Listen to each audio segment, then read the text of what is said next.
6월 28일 화요일입니다. 오늘 새벽 우리에게 주시는 하나님의 말씀은 마태복음 13장 24절로 43절까지의 말씀입니다. 예수께서 그들 앞에 또 비유를 들어 이르시되 천국은 좋은 씨를 제밭에 뿌린 사람과 같으니 사람들이 잘 때에 그 원수가 와서 곡식 가운데 가라지를 덧뿌리고 갔더니 싹이 나고 결실할 때에 가라지도 보이거늘 집주인의 종들이 와서 말하되 주여 밭에 좋은 씨를 뿌리지 아니하였나이까. 그런데 가라지가 어디서 생겼나이까. 주인이 이르되 원수가 이렇게 하였구나. 종들이 말하되 그러면 우리가 가서 이것을 뽑기를 원하시나이까. 주인이 이르되 가만두라. 가라지를 뽑다가 곡식까지 뽑을까 염려하노라. 둘 다 추수 때까지 함께 자라게 두라. 추수 때에 내가 추수꾼들에게 말하기를 가라지는 먼저 거두어 불사르게 단으로 묶고 곡식은 모아 내 곡간에 넣어라 하리라. 또 비유를 들어 이르시되 천국은 마치 사람이 자기 밭에 갖다 심은 겨자씨 한 알 같으니 이는 모든 씨보다 작은 것이로되 자란 후에는 풀보다 커서 나무가 되매 공중의 새들이 와서 그 가지에 깃들이느니라. 이 또 비유로 말씀하시되 천국은 마치 여자가 가루 서말 속에 갖다 넣어 전부 부풀게 한 누룩과 같으니라.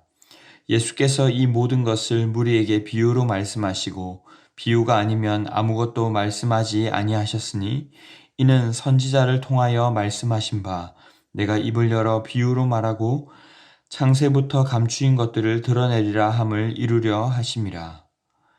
이에 예수께서 무리를 떠나사 집에 들어가시니 제자들이 나와 이르되 밭의 가라지의 비유를 우리에게 설명하여 주소서.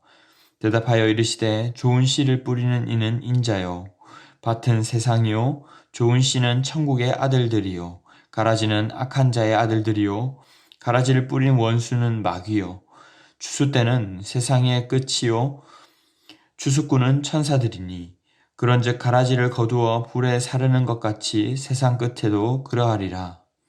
인자가 그 천사들을 보내리니 그들이 그 나라에서 모든 넘어지게 하는 것과 또 불법을 행하는 자들을 거두어내어 풀무불에 던져 넣으리니 거기서 울며 이를 갈게 되리라.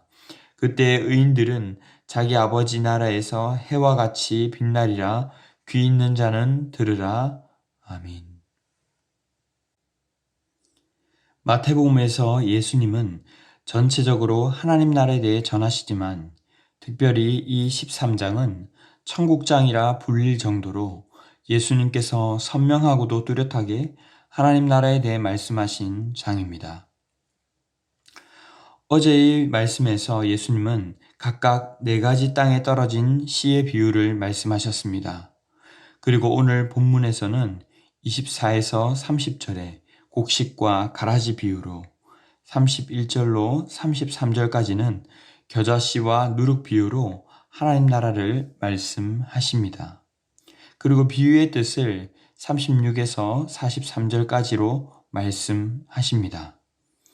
먼저 24절로 25절을 보면 농부가 좋은 씨를 자기 밭에 뿌렸는데 사람들이 자는 새에 잘 때에 원수가 몰래 와서 가라지를 뿌리고 갔다라고 합니다. 싹이 나고 자라서 열매를 맺을 때에 보니 가라지도 보이는 것이죠. 그러자 이를 알리 없는 집주인의 종들은 묻습니다. 분명 좋은 씨를 뿌렸는데 가라지가 도대체 어디에서 생겼습니까? 주인은 이어서 28절에서 이렇게 답변합니다. 원수가 이렇게 하였구나. 당장 종들은 가라지를 뽑기를 원했지만 주인은 둘 다 내버려 두라고 하십니다. 이 가라지 뿌리와 얽히고 설킨 이 곡식이 같이 다칠까봐 추수 때 가려내어 가라지만 불태우고 곡식은 곡간으로 가져갈 것이기 때문입니다. 오늘 이 종들이 던진 질문은 당시의 제자들과 유대인들이 가지고 있던 질문과 상당히 유사합니다. 로마의 압제 속에서 주님, 공의로우신 주님께서 만드신 세상에 도대체 우리의 모습은 왜 이렇습니까? 하는 의문이 있었을 것입니다. 그리고 이 질문은 마치 오늘날 우리들의 질문과도 같습니다. 교회에서 말씀을 들으면 힘이 나고 한 사람 한 사람 사랑해야지 하는데 막상 나가보면 그렇지가 않기 때문입니다. 지난주 신방에서 한 성도님이 말씀하시기를 나는 정말 좋은 마음으로 그들을 섬긴다고 했는데 오히려 그들은 그를 이용하고 무시하고 마치 나를 바보인 것처럼 대하더라는 것입니다. 주님의 자녀로 살아가는데 왜 정작 제 모습은 이렇게 연약하고 초라합니까? 예수님이 하신 비유지만 종들의 이러한 질문 속에는 하나님 나라가 과연 정말 이루어져 가고 있는 것이 맞는가? 하나님은 공의로우신데 왜 이것을 당장 바로 잡아주시지 않는가 하는 이 불만 섞인 의문이 들어가 있는 것입니다. 예수님은 제자들이 그리고 우리가 하나님의 나라에 대해서 이러한 생각을 가지고 있는 것을 너무나도 잘 아셨습니다. 그래서 예수님은 우리의 신분이 이 세상이 아닌 천국에 속한 이들임을 분명히 말씀하시는 것입니다. 그리고 언젠가 주님의 날에 모두 다 심판하심으로 공의를 다 이룰 것이라고 말씀하십니다. 그렇기 때문에 지금은 당장 가라지가 득세하고 과시하는 세상에서도 우리의 마음을 빼앗기지 말라. 우리의 소속이 어디에 있는지 기억하고 인내함으로 기다리라는 것입니다. 38절에 비록 세상밭에 뿌리 박고 있기는 하지만 우리는 천국의 아들들이다. 그러므로 천국에서 공급하는 힘을 자양분으로 삼아서 그 천국 가치를 따라 살아가야 한다고 말씀하십니다. 39절에서 주님은 추수 때에 반드시 심판하실 것이라고 또한 말씀하십니다. 득세하며 영원할 것처럼 보이는 이 세상의 권력과 이 세상의 힘과 이 가라지들을 다 거두어 불사르듯 심판하실 것이라는 것이죠. 그 끝에는 모든 불법을 행하던 자, 이 가라지를 불로 심판하실 때 슬피 울며 이를 갈게 될 것이라고 말씀하십니다. 오히려 인내하며 걸어왔던 하나님의 아들들은 그의 나라에서 해와 같이 빛날 것이라고 주님이 위로하시는 것입니다. 사실 이 비유와 비유의 설명 사이에 있는 31절로 33절 겨자씨와 누룩의 비유는 그 사이의 과정을 잘 나타내주고 있습니다. 천국은 마치 겨자씨처럼 지금 보기에는 당장 아무 힘도 없는 것 같고 아무것도 아닌 것처럼 보이지만 지금도 자라가고 있고 결국 나무가 되고 부풀어 누룩이 되는 것처럼 감추인 것들이 다 드러날 것이라는 것입니다. 하나님 나라가 힘이 없는 것처럼 보일지 모르지만 그 작은 씨앗 안에는 결국 무한한 생명력이 있다는 것입니다. 또한 그만한 영향력이 있다라고 말씀하시는 것입니다.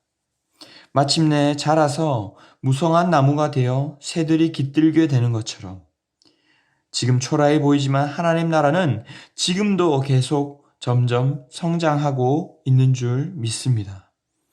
씨 뿌리는 비유에서도 주님은 30배, 60배, 100배의 결실을 맺는다고 하셨습니다.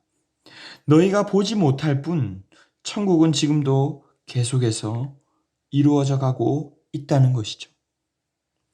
사랑하는 성도 여러분, 세상 속에서 살아가며 여러분은 어떠하십니까? 때로는 힘이 들고 어려울 때 하나님의 아들들이 왜 이렇게 작고 연약한 것 같습니까? 특별한 보호나 대우는커녕 알곡과 가라지의 구별도 없는 것처럼 그저 초라한 모습으로 마음으로 살고 있지는 않습니까? 인내하며 애써오던 시간들이 다 헛것인 것 같고 이렇게 살아봐야 무슨 소용이 있나 회의감이 찾아올 때가 있지는 않나 하는 것이죠.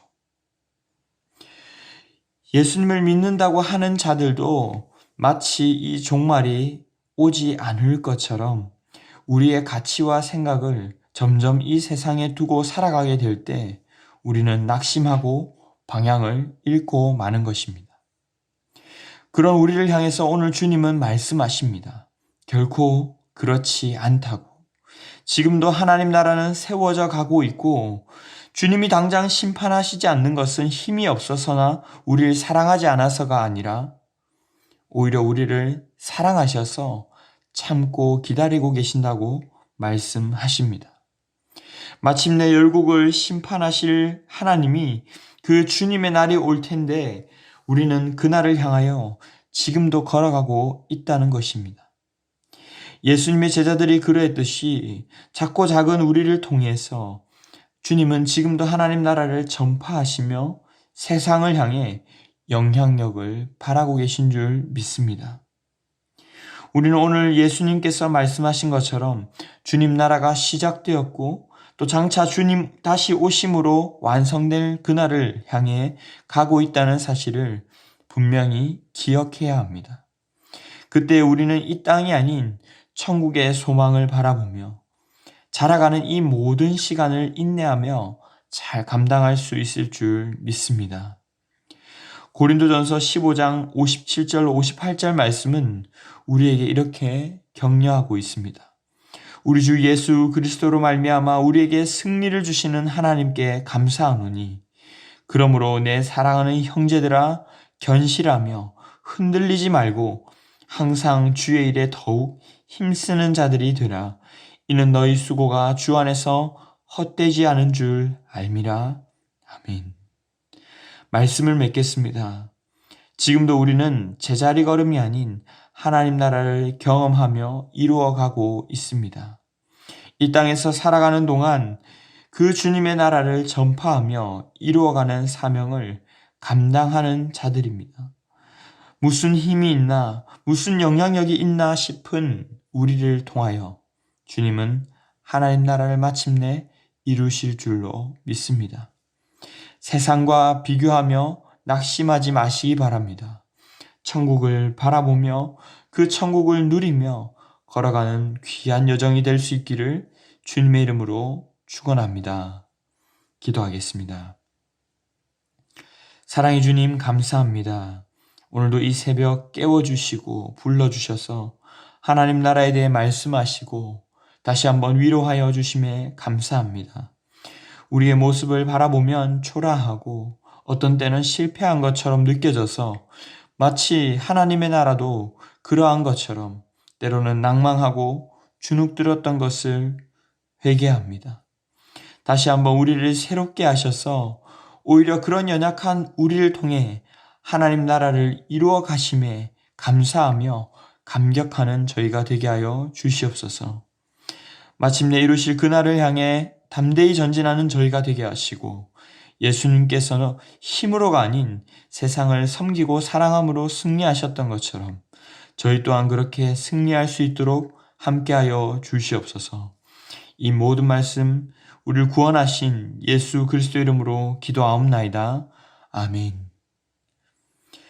이 시간 함께 기도하실 때 주신 말씀을 붙들고 기도하시고 주간 기도 제목을 따라 환우들과 섬김 사역을 위해서 기도하겠습니다.